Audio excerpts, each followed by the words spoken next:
कई दहाइयों से हम इंसान एक ही फिनोमेना में उलझे हुए हैं। क्या हम इंसान इस कायनात में अकेले हैं या कोई और मखलूक जो हमारे अलावा कहीं और मौजूद है? जी हाँ, हम बात कर रहे हैं एलियंस की। वेलकम टू अंधेरों का सफर। आगे बढ़ने से पहले हमारे चैनल अंधेरों के सफर को सब्सक्राइब कर दें, बेल आइकॉन को प्रेस कर दें। यूं तो एलियंस ने कई बार अपनी एग्जिस्टेंस शो करवा चुकी है, लेकिन ऐसे में कई ऐसे वाकयात हुए हैं जिन्हें लोगों ने देखा और करीब से ऑब्जर्व किया है, और कई ऐसे रेडियो सिग्नल मौसूल हो चुके हैं जिन्हें डिटेक्ट किया गया है। अगर एक लम्हे को यह तस्वर करें कि एलियंस का वजूद नहीं तो बस एक मिथ है या अफसानवी स्टोरी है, तो फिर नासा क्यों करोड़ों डॉलर खर्च करके एलियंस पर रिसर्च का काम कर रहा है और मुसलसल कई सालों से अपने इस मिशन में लगा हुआ है, लेकिन कहीं ना कहीं ये मालूमात हमसे छुपाई जा रही है। जैसे कि एरिया 51 मौजूद है जहां एलियंस पे रिसर्च हो रही है, और कई रिसर्चर का ख्याल है कि साइंसदानों के पास ऐसे एलियंस की बॉडी मौजूद है जिस पे रिसर्च का काम हो रहा है। ये बात कितनी सच है और कितनी झूठ, ये बात तो कोई नहीं जानता, लेकिन यहाँ कुछ ऐसे वाक़यात का ज़रूर जिक्र करेंगे जिन्हें लोगों ने करीब से देखा है, जिन्हें हम UFOs कहते हैं, यानी अनआइडेंटिफाइड फ्लाइंग ऑब्जेक्ट्स। और ऐसा एक बार नहीं कई बार हो चुका है। इन UFOs और एलियंस के बारे में हम कई बार यकीन करते हैं, लेकिन हमारा दिमाग तस्लीम नहीं करता कि एलियंस का वजूद सच में है।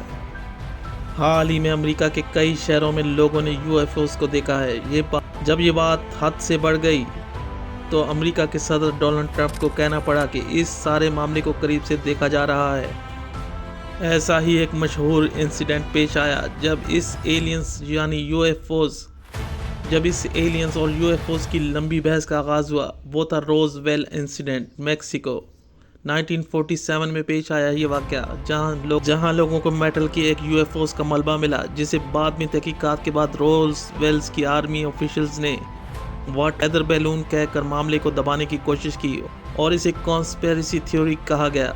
ये पूरा सच नहीं था। साइंसदान इस मामले को खुफिया रखना चाहते थे। बाद में 1978 में एक रिटायर्ड एयरफोर्स ऑफिसर जेसी मार्शल ने इंकशाफ किया कि फौज का वेदर बैलून का दावा सरासर गलत था। जो मलबा UFO का मिला था वो इस जमीन से बाहर किसी और सियारे का था। इस बात को आम आवाम और लोगों से छुपाया गया, और फिर जेसी मार्शल के इस इंकशाफ के बाद ये एलियंस और UFO की एक लंबी बहस का आगाज़ हुआ जो आज तक जारी है।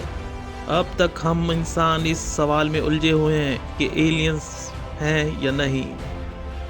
इस बीच और कई सबूत भी वजूद में आए हैं। 1997 में अमेरिका के एरिज़ोना और नवाडा के इलाके में तकरीबन 7:30 और 10:30 तक मुख्तलिफ इलाकों में आसमान पर फिनिक्स लाइट्स देखी गईं, जो तकरीबन 300 से 480 किलोमीटर के फासले पर मौजूद थीं। कई लोगों ने ये फिनिक्स लाइट्स देखी जो एक ट्रायंगल की तरह गुजर रही थीं और UFOs की साख्त की थीं, जिसे बाद में लाइट ओवर फिनिक्स का नाम दिया गया। इस केस को भी इंतज़ामिया ने दबाने की कोशिश की और अब तक कोई मालूमात UFO या एलियंस से मुतल्लिक थी नहीं मिल सकी। यहाँ ये सवाल ज़रूर उठता है कि आखिर ऐसी क्या वजह है कि UFOs और एलियंस के बारे में जो रिसर्च और सबूत मिले हैं, इन्हें आखिर क्यों छुपाया जाता है, और आखिर नासा अपने इन मिशंस को क्यों सीक्रेट रखती है। कई सालों से एरिया 51 एक मिस्ट्री बना हुआ है, जबकि हर कोई ये बात जानता है कि एरिया 51 में एलियंस से मुतल्लिक कई न कई मिशन और रिसर्च का काम जारी है। आने वाले दिनों में हमें ऐसी मालूमात मिलेंगी जिनसे हम नावाकिफ़ थे। यूँ तो 1100 के करीब वाक़यात हुए हैं जिनमें लोगों ने बाकायदा ये UFOs देखे हैं, जिनको इस वीडियोस में बयान करना मुश्किल है, लेकिन इस बात को हकीकत से मुँह नहीं मोड़ा जा सकता कि एलियंस मौजूद हैं।